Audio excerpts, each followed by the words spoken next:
اور جمعۃ المبارک کا یہ اس سال کا گویا آخری خطاب ہے۔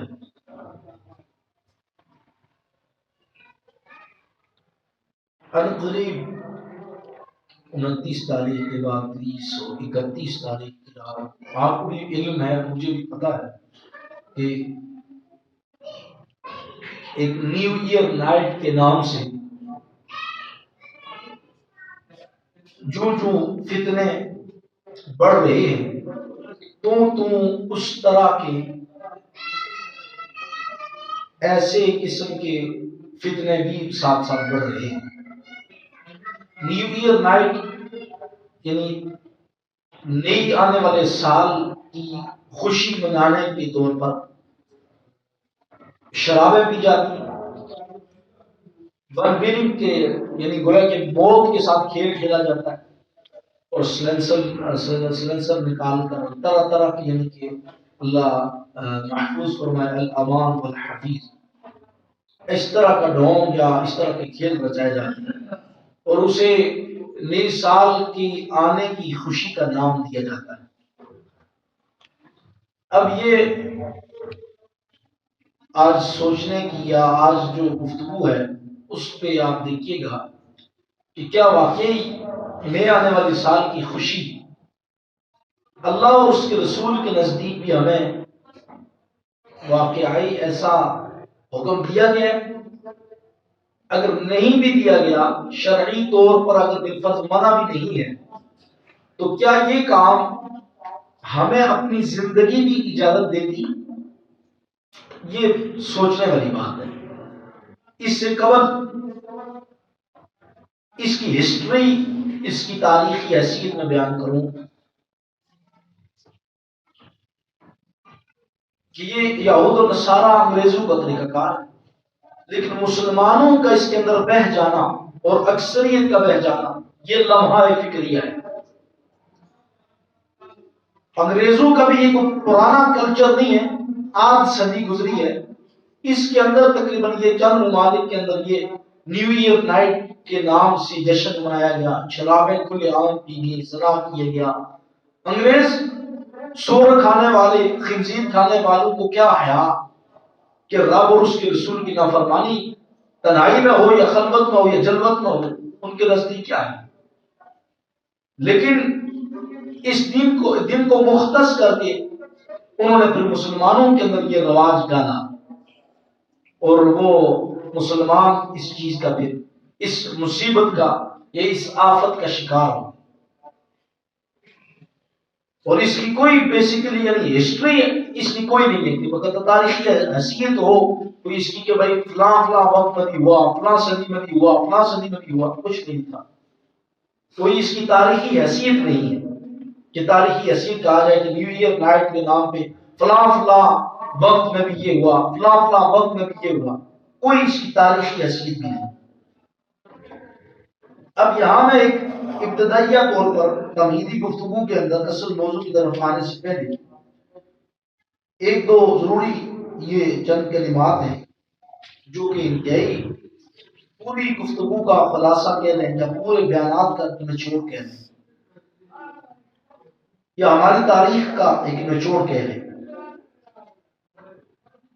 ایک گفتگو کی گئی آیت کے پیش نظر، سورہ توبہ کی آیت نمبر 36 کے پیش نظر، تو وہاں یہ چند کلمات تحریر کیے گئے کہ مسلمانوں کو کافروں کے خلاف متحد ہو کر جنگ کرنے اور اس میں ایک دوسرے سے مدد تعاون کرنے کا حکم دیا گیا۔ اور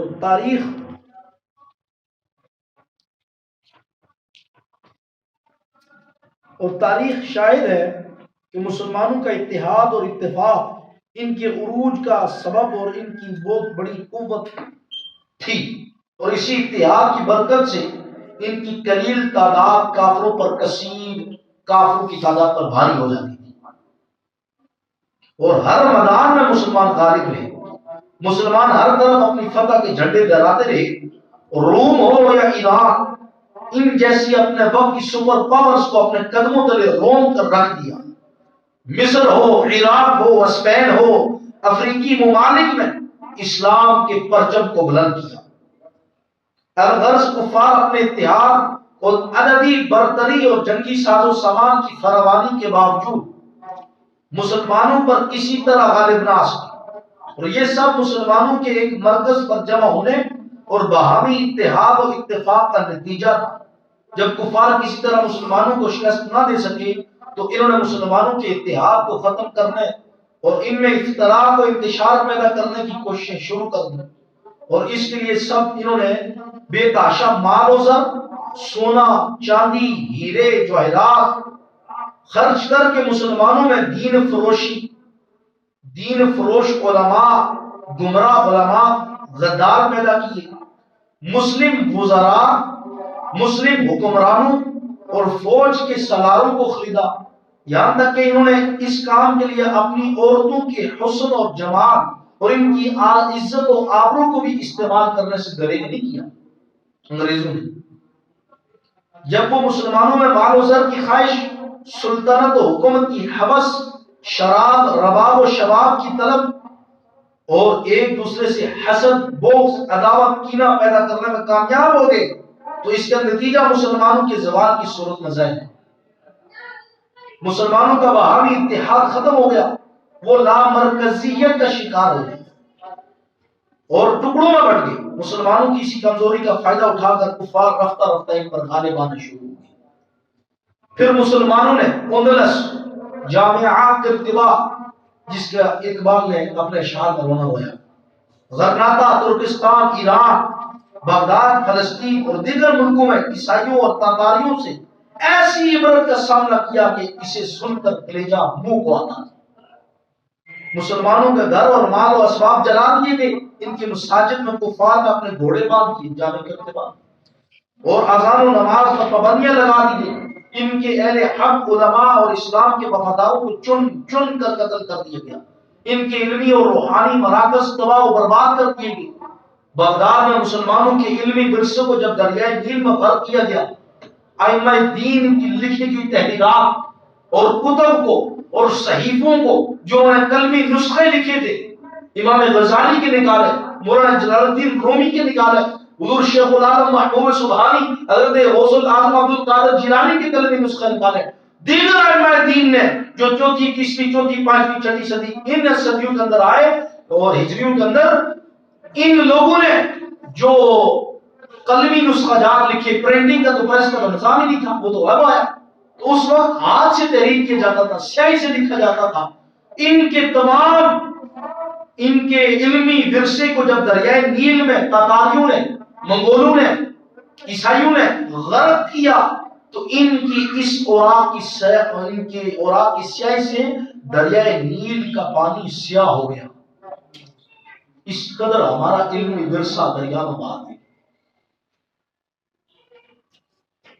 اپنے والدین، باپ کے سامنے، باپو کے سامنے بیٹیوں، یہ توجہ طلب جملے، باپو کے سامنے بیٹیوں، شوہروں کے سامنے بیویوں، بھائیوں کے سامنے بہنوں، بیٹوں کے سامنے ان کی ماؤں کی عزتوں کو تار تار کیا گیا۔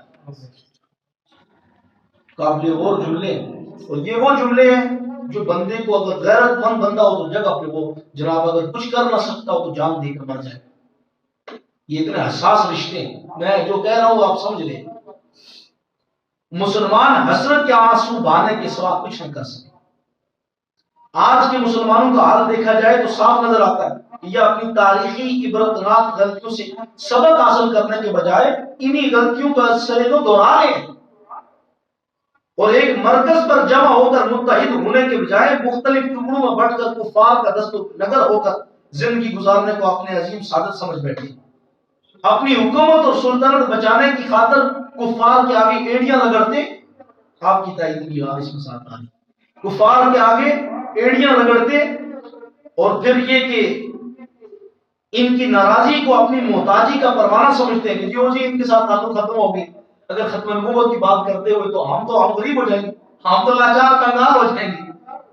اللہ اللہ، یہ گفتگو پھر ان کے ساتھ ناراضگی کو اپنی محتاجی کا پروانہ سمجھتے ہیں۔ مسلمانوں کی اخلاقی اور ملی تباہی کے لیے کفار کی طرف سے بنے گئے جالوں میں پوری طرح پھنسنے کو اپنی کامیابی تصور کرتے ہیں، اور دین فروش علماء غداروں نے مسلمانوں کی ملی وحدت کو پارا پارا کر کے کفار کے عزائم کو کامیاب بنا دیا۔ کسی مسلم ملک پر کفار حملہ کریں تو یہ اپنے مسلمان بھائیوں کے جان و مال اور عزت آبرو کی حفاظت کرنے کے بجائے کفار سے ان کے سودے کرتے ہیں۔ مسلمانوں کو تباہ و برباد کرنے کے بجائے مسلمانوں کو تباہ و برباد کرنے کے لیے ہر طرح سے کفار کا ساتھ دیتے ہیں۔ بظاہر مسلمان ہیں لیکن اندر بڑی کرسیوں پر بھی، بڑے عہدوں پر بھی، ملکوں کی وزارتوں اور صدارتوں پر بیٹھے ہوئے ایسے لوگ ہیں جو مسلمانوں کی عزت اور آبرو کا سودا کرنے والے، اور پھر کفار سے پٹنے والے مسلمانوں کا حال و انجام دیکھ کر یہ تصور تک کرنا گوارا نہیں کرتے کہ کفار نے اپنے منظور نظر مسلمانوں کا جو حال کیا کل وہ یہی حال ان کا بھی کر سکتے ہیں۔ یعنی یہ کہنا کہ جناب وہ فلسطینی مارے جا رہے ہیں ہم تک تو انگریز نہیں پہنچا، وہ فلسطینی اہل غزہ مارے جا رہے ہیں تو یہود ہم تک تو نہیں پہنچا، وہ فلسطینی مارے جا رہے ہیں تو مدینہ تک تو یہودی نہ پہنچا، وہ فلسطینی مارے جا رہے ہیں تو مکے تک تو یہودی نہ پہنچا، وہ فلسطینی مارے جا رہے ہیں غزہ تو کشمیر تک تو یہودی نہیں پہنچا، لیکن یہاں وہاں مودی تو پہنچا، تم کہاں پہنچے؟ وہاں انہوں نے تو مسلمانوں کو ان کی عزتوں کو تار کیا۔ اور پاکستان کی جو ٹو نیشن تھیوری ہے، یہ کاش دو قومی نظریے کو ہر مسلمان پڑھ یا سمجھ لیں، لیکن یہ جو میں نے رداعت پیش کی اگر یہی پلے پڑ جائے اور بندہ ہوش کے ناخن لے لے تو وقت بدلنے میں دیر نہیں لگتی۔ اللہ تعالیٰ اپنے حبیب کے صدقے ہم سب کو سمجھ اور عقل سلیم عطا فرمائے۔ اب آتے ہیں گفتگو کی آخری چند وہ باتیں جن کا یہ تمہیدی گفتگو تھی۔ اللہ تعالیٰ جل جلالہ کے حبیب مکرم صلی اللہ علیہ وسلم کی ذات والا صفات پر درود پڑھنا بے شمار فضائل و برکات کے حصول کا سبب ہے۔ اللہ کے حبیب جان عالم صلی اللہ علیہ وسلم کے عظیم غلام حضرت کعب رضی اللہ تعالیٰ عنہ آپ بیان کرتے ہیں کہ حضرت موسیٰ علیہ نبی شنو علیہ السلام سے اللہ تعالیٰ جل جلالہ نے فرمایا اے موسیٰ اگر تم چاہتے ہو کہ میں تمہاری الفاظ جو زبان سے نکلتے ہیں تمہارے الفاظ ان سے زیادہ میں تمہارے قریب ہو جاؤں، زبان سے نکلنے والے الفاظ سے زیادہ تمہارے قریب ہو جاؤں، دل میں آنے والے خیالات، دل سے نکلنے والے خیالات سے زیادہ تمہارے قریب ہو جاؤں، تمہاری آنکھ کے نور سے زیادہ بصارت دکھائی یا بینائی، تمہاری آنکھ کے نور سے زیادہ میں تمہارے قریب ہو جاؤں۔ تو موسیٰ علیہ السلام نے فرمایا بالکل مولا میں تو یہی چاہتا ہوں۔ اللہ تعالیٰ جل جلالہ نے فرمایا فَأَكْفِرُ الصَّلَاةَ عَلَى محمد صلی اللہ علیہ وسلم، پھر کثرت سے میرے محبوب محمد پر درود پڑھا کر۔ کس سے کہا جا رہا ہے؟ موسیٰ علیہ نبینا علیہ السلام سے، عظیم اللہ کے کلیم اللہ سے، کہ موسیٰ اگر یہ دیکھیں آنکھ کا جو نور ہے یا جو زبان کہتے ہیں، زبان کی جو الفاظ ابھی آپ سن رہے ہیں، سماعت کر رہے ہیں، زبان اور الفاظ کے اندر کوئی دوری ہے؟ زبان حرکت کر رہی ہے، الفاظ نکل رہے ہیں، کوئی دوری نہیں۔ آنکھ کا نور، آنکھ کھلی ہے اور بینائی موجود ہے تو دیکھا جا رہا ہے، کوئی دوری نہیں۔ دل کے اندر خیالات آ رہے ہیں، دل موجود ہے، خیال دل کے اندر آ رہا ہے، دل اور خیال کے اندر بھی کوئی دوری نہیں، لیکن اس کے باوجود رب العالمین نے فرمایا یہ جو دوری بظاہر دوری ہے اے موسیٰ میں اس سے بھی زیادہ تمہیں اپنے قریب کر لوں گا، میرے محبوب پر درود پڑھا صلی اللہ علیہ وسلم۔ یعنی یہ کتنا بڑا اعزاز اور ٹائٹل ہے، وہ سٹیٹس بیان کیا جا رہا ہے آج کے دور کے لیے بھی، امت مصطفیٰ صلی اللہ علیہ وسلم کے لیے۔ کون ایسا بندہ ہے، بندہ خدا، کون ایسا مخلوق کے اندر ایسا شخص ہے جو یہ نہیں چاہتا کہ میں اپنے رب کے قریب ہو جاؤں؟ کون مسلمان ہے جو یہ نہیں چاہتا؟ ہر چاہتا ہے، ہر ایک چاہتا ہے۔ تو کتنا آسان وظیفہ ہے، کتنا آسان عمل ہے۔ فَأَكْثَرُ الصَّلَاةِ کہ کثرت سے، شرط یہ کثرت، مہینے میں 10 بار پڑھ لیے تو الگ بات ہے، لیکن کثرت یہاں مراد ہے کثرت سے درود پڑھنے والا یہ اعزاز پاتا ہے کہ رب اسے اپنا قرب عطا فرما دیتا ہے. یعنی یہ برکت ہے درود پاک کی. پھر آپ امتی کی تو یعنی یہ موجے لگے. جناب موسیٰ کلیم اللہ علیہ نبی شینا علیہ السلام سے فرمایا جا رہا ہے موسیٰ میرے حبیب پر درود پڑھو میں تمہاری زبان سے نکلتے ہوئے الفاظ سے زیادہ تمہارے قریب, تمہاری آنکھ کے اندر جو نور ہے اس سے زیادہ قریب, تمہارے دل کے اندر جو خیالات ابھرتے ہیں ان سے زیادہ تمہارے قریب ہو جاؤں گا. شرط یہ ہے کہ کثرت سے فاکثر الصلاۃ علی محمد صلی اللہ علیہ وسلم, میرے محبوب پر کثرت سے درود پڑھا. تو یہ ہے مرتبہ اور سٹیٹس میرے آقا مولا علیہ السلام کا کہ جن کے صدقے اللہ نے امتی کو اپنا قرب اللہ تعالیٰ جل جلالہ نے اور شرف اور عزت ان سے مالا مال فرمایا ہے. اور وہ وجہ صرف رسول اللہ کی داد علی صاحب الصلاۃ والتسلیم ہے. اللہ تعالیٰ سورہ فرقان کی آیت نمبر 62 نمبر آیت میں سورہ فرقان پارہ نمبر 19 اور رکوع نمبر 4 میں فرماتا ہے وَهُوَ الَّذِي جَعَلَ اللَّيْلَ وَالنَّهَارَ خِلْفَةً لِمَنْ أَرَادَ أَن يَذَّكَّرَ أَوْ أَرَادَ شُكُورًا. فرمایا وہ اللہ جو رات کو دن کو یعنی ان کا تبادلہ ہوتا ہے کہ رات کو دن پر لے کے آتا ہے, دن کو رات پر لے کے آتا ہے, اور یہ ایک دوسرے کے پیچھے یعنی خلفتن کے ایک دوسرے کا تعاقب, ایک دوسرے کے پیچھے آنے والے. فرمایا لمن ارادہ, یہ اس لیے ہے کہ ان یذکر, تاکہ اس شخص کے لیے یہ نشانی ہے جو نصیحت حاصل کرنا چاہتا ہے.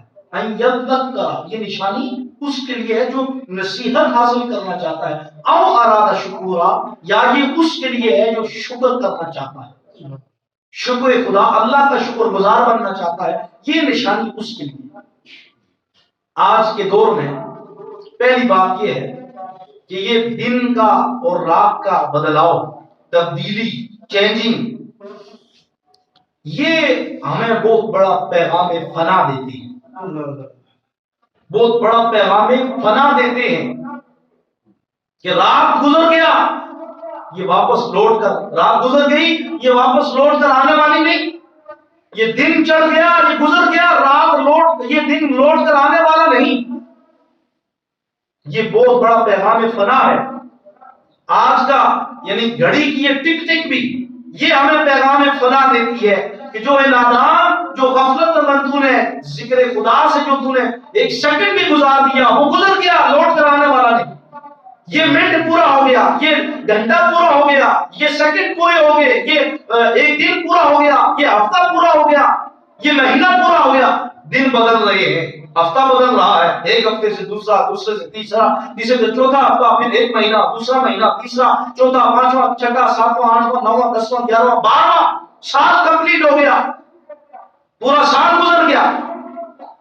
لیکن ہم دیکھیں کہ ہم کیا کر رہے ہیں کہ دن گزرے, سال گزرے, ہمارے تو اللہ اکبر امیر المؤمنین اسلام کے عظیم دوسرے خلیفہ حضرت عمر رضی اللہ تعالیٰ عنہ ایک مرتبہ رات کو تلاوت نہ کر سکی, تلاوت رہ گئی ان سے, تلاوت نہ کر سکے تو بڑے رنجیدہ طبیعت حضور نبی علیہ السلام کی خدمت اقدس میں حاضر ہوئے تو حضور نے فرمایا عمر, دل میں رنج تھا تو حضور نے پہلے فرما دیا اے عمر یہ آیت تیرے ہاتھ میں نازل ہوئی ہے, یہ آیت تیرے ہاتھ میں نازل ہوئی ہے کہ اگر دن کو عبادت نہ کر سکو تو وہ نفلی عبادت جو ہے, وہ دن کو نفلی عبادت تلاوت نہ کر سکو, نفل زیادہ نہ پڑھ سکو, ذکر و اذکار نہ کر سکو تو رات کو کر لیا کرو, اور رات کو نہ ہو سکے تو دن کو کر لیا کرو.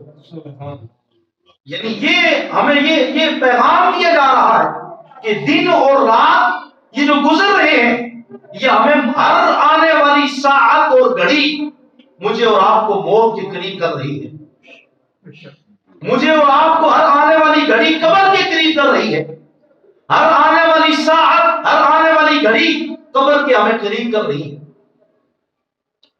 اللہ اکبر. یہ پھر فرمایا کہ نصیحت حاصل کر, یہ اس لیے ہے کہ جو نصیحت حاصل کرنے والے جو نصیحت حاصل کرنے والے ہیں، جن کو یہ پیغام فنا، دن اور رات کا گزرنا، اور جناب بچپن سے لے کے عین شباب و عہد شباب کو پہنچنا، پھر بڑھاپا طاری ہونا، پھر ہر آنے والے لمحے کو وقت کا بدلاؤ، وقت کی چینجنگ، یہ بندوں کو جوڑتی ہے. اور جو بندہ کامیاب وہی آدمی ہے، سمجھدار عقل مند وہی ہے جو اس وقت کی چینجنگ اور بدلاؤ سے سبق سیکھ جائے اور سمجھ جائے کہ میں ایک وقت تھا کہ میں بچہ تھا، پھر وہ وقت آیا کہ میں جوان ہوا، شادی ہوئی، بچے ہوئے، آل اولاد ہو گئی، اب یہ وقت آ چکا کہ میں بڑھاپے کو پہنچ چکا. اور رسول اللہ فرماتے ہیں جس شخص کی 40 سال عمر ہو جائے اور وہ نیکیوں اس پر غالب نہ آ جائے، یعنی نیکوکار نہ بن جائے، پرہیزگار نہ بن جائے، تو وہ اپنا ٹھکانہ دوزخ بنا لے. کتنی بڑی وعید ہے. اور پھر ایک شخص نے نبی علیہ السلام کا دیدار کیا، حضور نبی علیہ السلام سے عرض کی حضور مجھے نصیحت فرمائیے. فرمایا جس شخص کے 2 دن ایک جیسے گزرے اس کے لیے ہلاکت ہے. علماء نے اس کی وضاحت کی، کہا مطلب یہ کہ کل گناہگار تھا، کل کا جو جمعرات مثال لے لیتے، جمعرات گزری، اس نے یہ گناہ بھی کیا، وہ گناہ بھی کیا، یہ بھی کیا، وہ بھی کیا، آج جمعے کا دن آیا، آج بھی وہی گناہ کیے، 2 دن ایک جیسے گزار دیے، فرمایا اس کے لیے بربادی. ہمارے علماء، ہمارے صدیقین، اولیاء کے اندر ایک بڑے مرتبہ، ایک رتبہ ہے صدیقین کا. ان کا معمول علماء نے لکھا ہے صدیقین کا کہ یہ مثال کے طور پر جمعرات کو اگر 100 نوافل پڑھتے تھے تو آنے والے دن جمعے کو یہ 150 نوافل پڑھتے تھے. یہ جمعے کو 150 پڑھا کرتے تھے تو ہفتے والے دن یہ 200 نوافل پڑھا کرتے تھے. ہر آنے والے دن کو، ہر 2 دنوں کو اکٹھا نہیں کرتے تھے کہ بھائی کل یہ عبادت کی تھی جو آج استقامت کے ساتھ اسی 100 کو پڑھ لیتے ہیں، نہ، فرمایا ہر آنے والی گھڑی میں اپنی عبادت میں اضافہ کیا کرتے تھے. تو ہم غور کریں، وہ تو عبادت میں اضافہ کرنے والے کون تھے؟ جو فرائض کے تو پابند تھے ہی تھے، لیکن ساتھ نفلی عبادات، قرآن کی تلاوت، درود، وظائف، ساتھ نوافل، یہ وہ لوگ تھے جو فرائض کے پابند تھے ہی تھے، لیکن ساتھ نوافل کی کثرت سے پابند نہیں کیا، نفلی عبادات کے پابند تھے. اللہ اکبر جل شانہ. حضور کشف المحجوب کے اندر شیخ العالم داتا گنج بخش علی حجویری رحمۃ اللہ علیہ فرماتے ہیں دنیا کی ایک سانس، توجہ طلب، دنیا کی ایک سانس محشر کی 1000 سانسوں سے بہتر ہے. دنیاوی ایک سانس میدان محشر کے 1000 سانسوں سے بہتر ہے. وجہ تو میں یہاں ایک سانس بندے کو مل جائے وہ کہہ دی استغفر اللہ، میرے مالک میں پناہ مانگتا ہوں، میں توبہ کرتا ہوں، میں معافی مانگتا ہوں. ایک سانس کے اندر یہ کہا، دوسری سانس میں نظر لگی چلا گیا، رب نے جمیع گناہ بخش دیے، رب نے سب گناہ بخش دیے، لیکن بے بخشائے بغیر توبہ کیے مر گیا. 1000 سانسیں ہیں، ہزاروں سال ہے، وہ جگہ وہ ہے جہاں موت نہیں، اور موت کو بھی موت آ جانی ہے. وہاں سانسوں کی گنتی ہی نہیں، وہاں شمار ہی نہیں، لیکن وہاں سانس کی قدر و قیمت کچھ نہیں. یہاں تک کہ رسول اللہ فرماتے ہیں جنت کے اندر بھی جنتیوں کو حسرت اور افسردگی ہوگی، جنت کے اندر بھی جنتیوں کو افسوس ہوگا. پوچھا گیا جنتیوں کو کس چیز کا افسوس؟ فرمایا ان کو یاد آئے گا کہ فلاں وقت میں نے خدا کی یاد کے علاوہ گزارا تھا. وہ افسوس کریں گے کاش ہم اس منٹ کے اندر بھی، ہم اس سیکنڈ کے اندر بھی، ہم اس گھنٹے کے اندر بھی، ہم اس دن کے اندر بھی، ہم اس ہفتے کے اندر بھی، ہم اس مہینے کے اندر بھی، ہم اس سال کے اندر بھی یاد خدا میں گزار دیتے. آج ہم اللہ وہاں بھی ذکر خدا میں تو ہوں گے، رب کے دیدار میں تو ہوں گے، لیکن افسوس اس بات کا ہوگا کہ دنیا کے اندر جو وقت، جو لمحہ، جو گھڑی اللہ کی یاد میں نہیں گزری، افسوس ہوگا کاش وہ بھی رب کی یاد میں گزار دیتے. میں اور آپ غور کریں.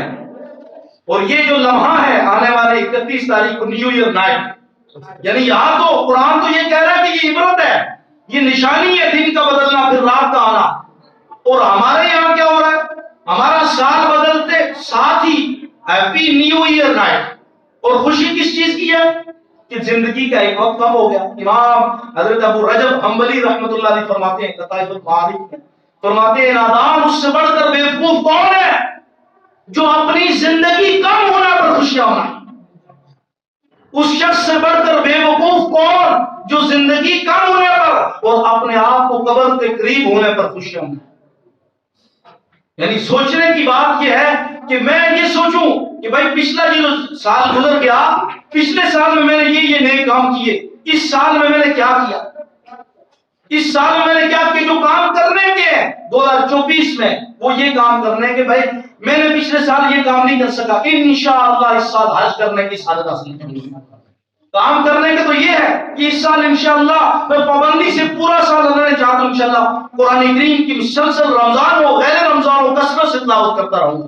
یہ کام کرنے، یہ گول سیٹ کرنے کے ہیں، یہ چیزیں، یہ جدول، یہ اپنا ایک روٹین بنانے کی ہے، اپنا ایک یعنی کہ گول سیٹ کرنے کا چیز جو ہے وہ یہ ہے بھائی میں نے اس سال میں نے یہ کام کرنے، بجائے یہ کہ ون ویلنگ کر کے موت کا کھیل کھیل، بجائے یہ کہ شرابیں اور شباب کے وہ جناب معاذ اللہ اللہ اس کے رسول کی نافرمانیاں کرے، اور پھر وہ اپنے دوستوں کی گیدرنگ کے اندر نیگیٹو گیدرنگ، وہ جگہ جہاں پہ اللہ اکبر جل شانہ، جہاں رب اور اس کے رسول کی نافرمانیاں ہوتی ہے، گالم گلوچ کی جاتی ہیں اور رب اور اس کے رسول کی نافرمانیاں کی جاتی ہیں، کیا زنا کی گفتگو، کیا بدکاریوں کی گفتگو، کیا سودخوریوں کی گفتگو، کیا اپنے اس رات کے اندر جہاں اب یہ تو ایک انگریزی کلچر تھا اور وہ بھی کوئی اتنا پرانی ہسٹری کی کچھ نہیں، کچھ آدھ صدی کا وقت ہوا جو نیو ایئر نائٹ کے نام کو آگے شوشہ چھوڑا گیا، پھر مسلمان اس کے اندر بہ گئے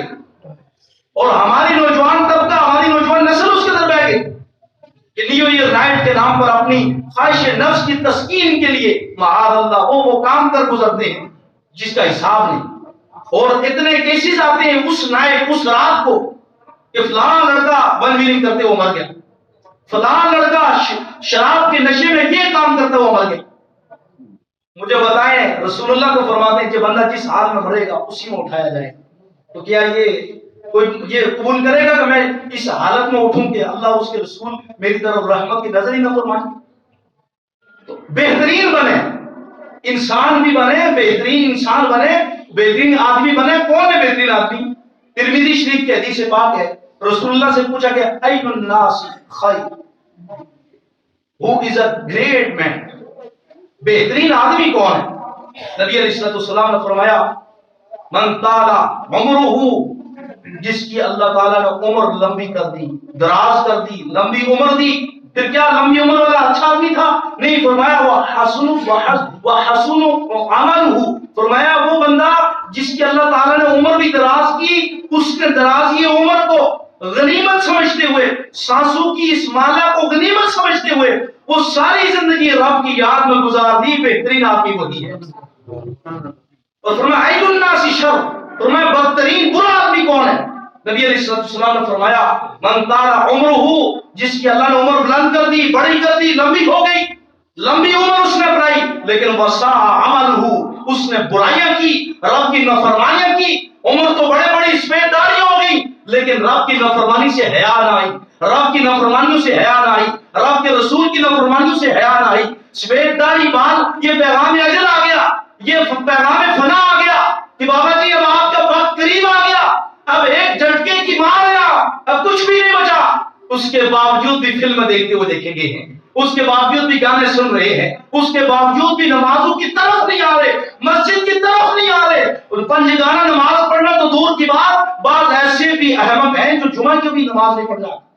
اور عمر دیکھیں آپ ان کی داڑھی سفید ہوتی، اس قدر نادانی کی، غفلت کی انتہا ہے.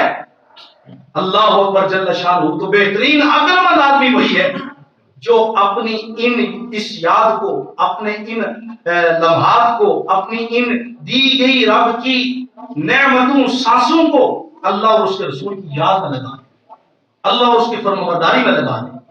اللہ اپنے حبیب کے صدقے ہم پر کرم فرمائے اور اللہ تعالیٰ تمام کو عقل سلیم اور اللہ ہم سب کو اپنے صوم و صلاۃ، اپنی اطاعت کا پابند فرمائے اور اللہ تعالیٰ ہم سب کو نیکیوں والی زندگی، لمبی عمر میں خیر نصیب فرمائے.